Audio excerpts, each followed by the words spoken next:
Hello everyone, welcome back to basic study time. तो आपको पता है कि हम इकोनॉमिक्स का हमने ये रिवीजन का सीरीज स्टार्ट किया हुआ है। तो इसमें हम पूरा इकोनॉमिक्स रिवाइज करने वाले हैं। तो आज की वीडियो में हम पढ़ेंगे इनकम कंजम्पशन कर्व के बारे में और प्राइस कंजम्पशन कर्व के बारे में। तो सबसे पहले देखते हैं इनकम इफ़ेक्ट।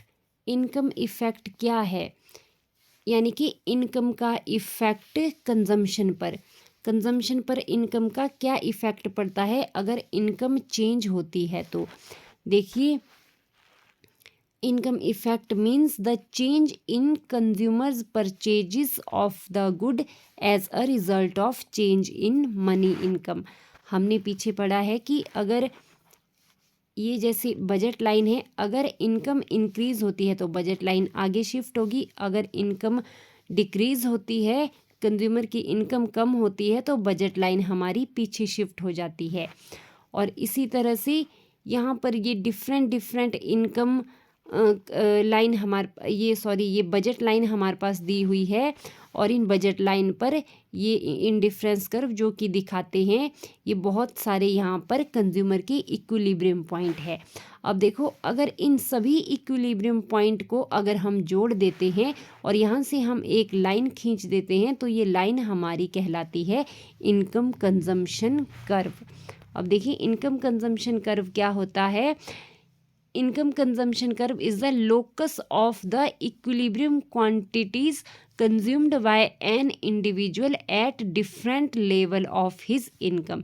यहाँ देखिए, इनकम डिफरेंट लेवल है इनकम का, और हर इनकम लेवल पर कंज्यूमर का क्या है, इक्विलिब्रियम है। इक्विलिब्रियम क्वांटिटी का कंज्यूमर जो है कंजम्पशन कर रहा है। तो इस तरह से ये हमारा होता है इनकम कंजम्पशन कर्व और income effect.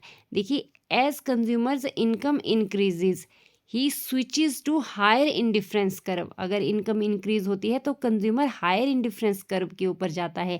Higher indifference curve क्या दिखाता है, हायर सेटिस्फैक्शन को। वो हायर इंडिफरेंस कर्व के ऊपर क्यों जाएगा, क्योंकि देखिए, नीचे एक्स कमोडिटी का Q1 कंजम्पशन हो रहा है और वाई कमोडिटी का S1 कंजम्पशन हो रहा है। अगर हमारी इनकम इंक्रीज होती है तो यहाँ पर कंज्यूमर क्या करेगा, एक्स और वाई कमोडिटी दोनों का कंजम्पशन जो है बढ़ा देगा। अब हम आगे देखते हैं इनकम कंजम्पशन कर्व का शेप कैसा कैसा रहता है पर्टिकुलर कमोडिटी के केस में। हमने इनकम इफ़ेक्ट को देखा। अब देखिए, इनकम इफ़ेक्ट हमारा पॉजिटिव भी हो सकता है और नेगेटिव भी हो सकता है। पॉजिटिव इनकम इफ़ेक्ट का मतलब क्या है कि कंज्यूमर की इनकम अगर इंक्रीज़ हो रही है तो इसके साथ कंज्यूमर जो है ज़्यादा क्वांटिटी परचेज करेगा। अगर कंज्यूमर की इनकम डिक्रीज़ हो रही है तो कंज्यूमर जो है क्वांटिटी भी जो है कम कंज्यूम करेगा। अब ये तो हुआ positive income effect. Negative income effect में क्या होता है, कंज्यूमर की इनकम तो बढ़ती है, मगर इनकम बढ़ने से वो क्या कर देता है, कम चीज़ें खरीदना स्टार्ट करता है। और इनकम अगर कम होती है तो कंज्यूमर की परचेजिंग जो है बढ़ जाती है। अब यहाँ पर हम देखेंगे इन्फीरियर गुड के केस में क्या होता है, नेगेटिव इनकम इफेक्ट होता है। इन्फीरियर गुड के केस में इनकम इफेक्ट हमारा नेगेटिव होता है। नेगेटिव इनकम इफेक्ट होगा तो इनकम कंजम्पशन कर्व भी कैसा होता है, नेगेटिव स्लोप का। अब देखिए कैसे नेगेटिव स्लोप का होता है। यहाँ आप देख रहे होंगे, इस पॉइंट पर हम एक्स कमोडिटी को लेते हैं जो कि इन्फीरियर गुड है। इन्फीरियर गुड यानी negative relation between income and quantity purchased, और ये OYX पर हम वाई गुड को ले रहे हैं और ये नॉर्मल गुड है। अब देखिए, जैसे जैसे कंज्यूमर की इनकम इंक्रीज हो रही है, ये एक्स का कंजम्पशन जो है कम हो रहा है। देखिए, एक्स का कंजम्पशन हमारा कम हो रहा है। क्यों हो रहा है, क्योंकि एक्स जो है इन्फीरियर गुड है। एग्जाम में क्या पूछा जाता है, आपके पास इस तरह का एक डायग्राम दिया होगा, इस तरह का कर्व दिया होगा। अब आपसे पूछेंगे कि एक्स गुड इन्फीरियर है या वाई गुड इन्फीरियर है। आपने देखना है कि जो गुड इन्फीरियर होती है उससे जो है income consumption curve back side को बैंड होता है। अगर यहाँ पर हमारी वाई गुड इन्फीरियर होती तो ये इनकम कंजम्पशन कर्व हमारा इस तरफ को बैंड होता है, क्योंकि ये वाई का ज़्यादा कंजम्पशन कंज्यूमर नहीं करता अगर वाई इन्फीरियर होती तो। इस तरह से हम इनकम कंजम्पशन कर्व से हम ड्रॉ करते हैं एंजल कर्व। ये इनकम कंजम्पशन कर्व क्या दिखा रहा है कि जैसे जैसे इनकम बढ़ रही है कंज्यूमर एक्स कमोडिटी का कम कंजम्पशन कर रहा है। तो इसी तरह से यहाँ पर आप एंजल कर्व में भी देख सकते हैं कि पहले देखिए इनकम 500 रुपये हैं तो कंजम्पशन OQ1 हो रहा है, इनकम कम होती है तो कंजम्पशन बढ़ रहा है। इसी तरह से आप अगर इसको उल्टा करके देखेंगे तो आप देखेंगे जैसे जैसे इनकम बढ़ रही है कंजम्पशन कम हो रहा है। तो इस तरह से एंजल कर्व भी हमारा कैसा होता है, नेगेटिव स्लोप का होता है इन्फीरियर गुड के केस में। अब आगे देखेंगे angel curve in case of necessities या फिर नॉर्मल गुड आप बोल सकते हैं। तो इसके केस में एंजल कर्व कैसा होता है, इस तरह से पॉजिटिव स्लोप में। अगर इनकम बढ़ेगी तो क्वांटिटी भी जो है कंज्यूमर ज़्यादा परचेज करेगा। इस तरह से देखिए एक्स की ज़्यादा क्वांटिटी खरीदी जा रही है इनकम बढ़ने के साथ ही। तो लग्जरी गुड के केस में देखेंगे तो उसमें भी जो है ये पॉजिटिव स्लोप का होता है, मगर यहाँ पर एक छोटा सा अंतर ये है कि लग्जरी गुड के केस में कैसा होता है, जैसे जैसे हमारी इनकम बढ़ती जाती है हमारा कंजम्पशन जो है इनकम की तुलना में ज़्यादा बढ़ता है। मगर यहाँ पर क्या होता है, जैसे जैसे इनकम बढ़ती है कंजम्पशन इनकम की तुलना में उतना ज़्यादा नहीं बढ़ता है जितने की इनकम बढ़ रही है। तो इस तरह से ये अब एंजल कर्व, यहाँ देखिए एंजल कर्व क्या होता है, एंजल कर्व को हम डिराइव करते हैं इनकम कंजम्पशन कर्व से, जैसा कि हम ऊपर देख चुके हैं। फिर है angel curve shows relationship between income and quantity demanded. ये इनकम है, ये क्वांटिटी डिमांडेड है, तो इन दोनों में रिलेशन बताता है। अदर थिंग्स कांस्टेंट, देखिए सेटेरस पेरिवस की अजम्पशन हमें याद है, इसमें क्या होता है, अदर थिंग्स रिमेन कांस्टेंट। जैसे इनकम और क्वांटिटी डिमांड में रिलेशन देखा जाएगा तो कमोडिटी का प्राइस कांस्टेंट रहेंगे, रिलेटेड कमोडिटी का प्राइस कांस्टेंट रहेगा, कंज्यूमर का टेस्ट और प्रेफरेंस ये सब चीज़ें जो है कांस्टेंट रहेगी। तो इस तरह से अब नेक्स्ट हम देखेंगे angel expenditure curve. Angel expenditure curve क्या होता है, इसमें रिलेशनशिप बताया जाता है एक्सपेंडिचर और लेवल ऑफ इनकम के बारे में। हमने एंजल कर्व में क्या पढ़ा, relationship between income and quantity purchased. But अगर एक्सपेंडिचर कर्व पूछा जाएगा तो वहाँ पर एक्सपेंडिचर और लेवल ऑफ इनकम के बीच में रिलेशन बताया जाता है। फिर देखिए एंजल कर्व न्यूट्रल गुड के केस में कैसा बनता है।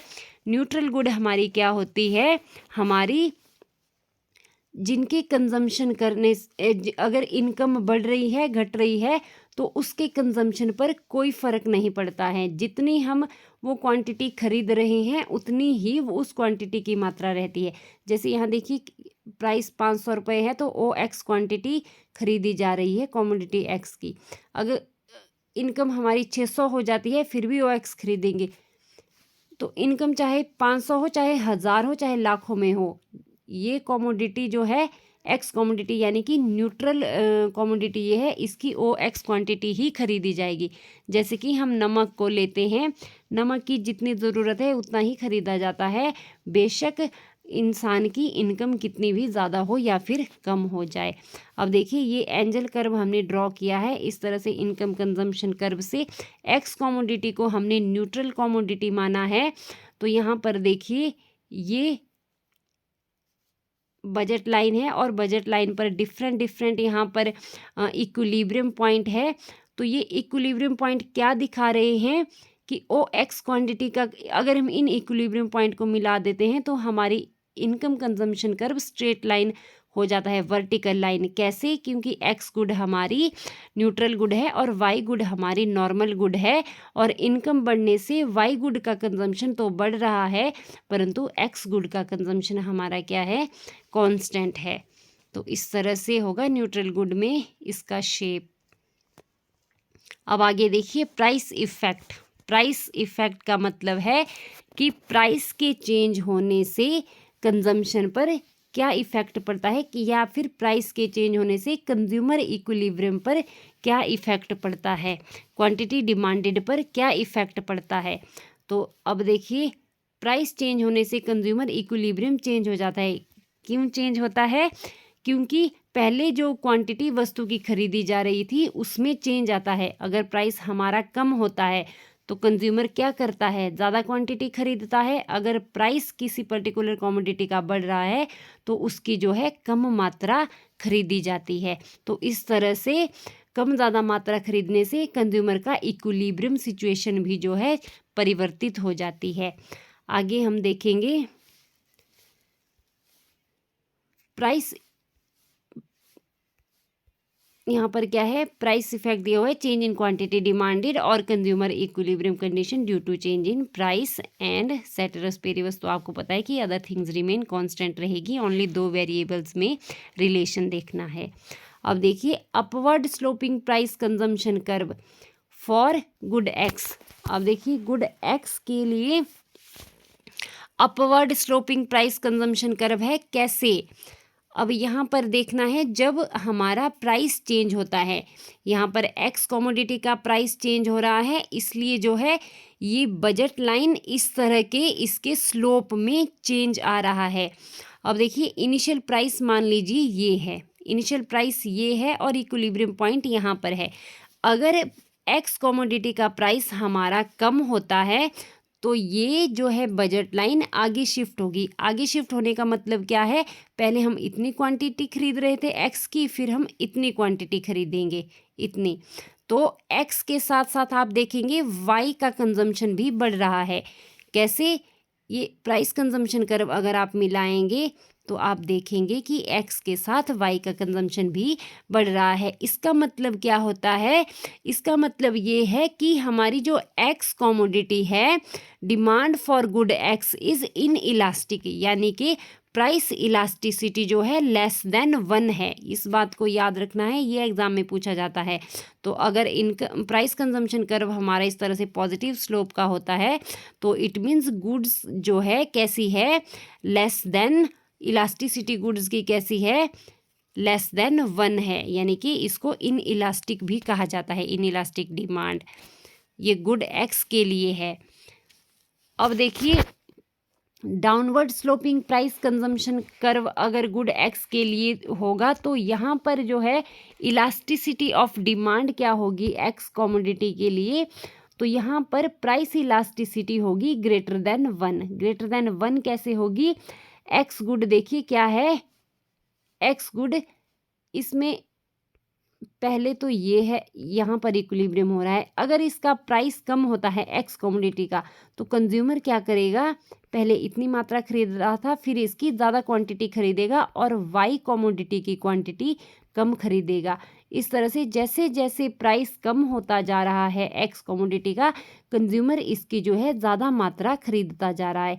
इट मीन्स इसमें इलास्टिसिटी क्या है, प्राइस इलास्टिसिटी ज़्यादा है। इलास्टिसिटी का मतलब क्या होता है, इलास्टिसिटी का मतलब होता है प्राइस इलास्टिसिटी। इलास्टिसिटी का मतलब वैसे होता है एक वेरिएबल में चेंज होने की वजह से दूसरे वेरिएबल में कितना चेंज आएगा। यहाँ प्राइस इलास्टिसिटी की बात की गई है तो प्राइस इलास्टिसिटी का मतलब है कि किसी इस कमोडिटी के प्राइस में चेंज होने से क्वांटिटी डिमांडेड में क्या चेंज आने वाला है। तो प्राइस में थोड़ा सा चेंज आने से क्वांटिटी डिमांड में ज़्यादा चेंज आएगा। कैसे, यहाँ हम देख सकते हैं जिस तरह से यहाँ बताया हुआ है, अगर एक्स कमोडिटी के प्राइस में थोड़ा सा चेंज आएगा तो क्वांटिटी में जो है हम इसकी बहुत ज़्यादा क्वांटिटी खरीदेंगे, जैसा कि यहाँ पर डायग्राम में भी शो हो रहा है। तो इस तरह से नेक्स्ट देखिए backward sloping price consumption curve. तो अब देखिए प्राइस कंजम्पशन कर्व का बैकवर्ड स्लोप कैसे होता है, ये होता है गिवन गुड्स के केस में। गिवन गुड्स में क्या होता है, इसमें लॉ ऑफ डिमांड लागू नहीं होता है। इसमें क्या होता है, अगर प्राइस कम हो गया तो डिमांड बढ़ेगी और प्राइस अगर बढ़ गया तो डिमांड जो है उस कमोडिटी की घट जाएगी। तो सॉरी ये कुछ उल्टा बोल दिया मैंने, ये जो प्राइस कम होता है और डिमांड बढ़ती है और प्राइस बढ़ता है तो डिमांड कम होती है, ये हमारा होता है लॉ ऑफ डिमांड में। किस में होता है ये? लॉ ऑफ डिमांड में। अगर गिवन गुड्स की बात करेंगे तो इसमें लॉ ऑफ डिमांड लागू नहीं होता है। इसमें प्राइस जिस डायरेक्शन में बढ़ता है डिमांड भी उसी डायरेक्शन में जाती है। अगर प्राइस कम हो गया तो कंज्यूमर डिमांड भी कम करेगा गिवन गुड्स के केस में। इसीलिए देखिए ये एक्स कमोडिटी के लिए ये सबसे पहले ये बजट लाइन है। प्राइस कम होता है तो बजट लाइन आगे खिसकेगी, प्राइस कम होता है तो और आगे खिसकेगी। बजट लाइन आगे खिसकने के साथ क्या हो रहा है? एक्स कमोडिटी का कंजम्पशन, यहाँ देखिए ये एक्स कमोडिटी पहले इतनी कंज्यूम की जा रही है, फिर इतनी और फिर इतनी, यानी कि इसका कंजम्पशन कम हो रहा है। अब यहाँ पर हम देखेंगे हॉरिजॉन्टल प्राइस कंजम्पशन कर्व। ये किस केस में होगा हॉरिजॉन्टल प्राइस कंजम्पशन कर्व? इसमें देखिए price elasticity of demand for good x is equal to unity, यानी कि जितना प्राइस में चेंज हुआ उतना ही क्वांटिटी डिमांडेड में भी चेंज होगा। यूनिटी चेंज इसमें है। यहाँ हम देख सकते हैं प्राइस में चेंज हो रहा है उतना ही एक्स कमोडिटी की डिमांड भी बढ़ रही है और वाई कमोडिटी का कंजम्पशन क्या है? कांस्टेंट है। तो इस तरह का हॉरिजॉन्टल प्राइस कंजम्पशन कर्व किस केस में होगा? जब एक्स कमोडिटी का जो है प्राइस इलास्टिसिटी इक्वल टू 1 हो जाएगी।